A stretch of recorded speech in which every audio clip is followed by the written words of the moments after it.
ikaw naman kasi Kitty Duterte, no? Ang ingay mo eh. 'Di ba? Tuloy nakikita kanila ngayon. Si Kitty Duterte pala ay pinanganak sa Amerika.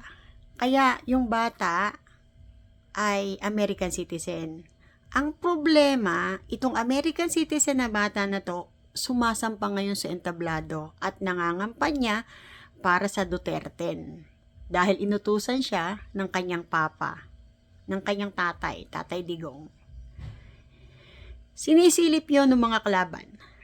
Grupo ni PBBM. Gusto nilang sampahan ng reklamo ang isang Kitty Duterte. Abangan nyo. Walang patawad talaga tong mga to. No? Susunod dyan yung mga apo ni Tatay Digong ang bibirahin. Diba? Nakakaawa kayo. Diba, no? Wala kayong pagsidlan. Wala kayong peace of mind. Wala kayong katahimikan. Ang mga buhaya. Mga crocodile.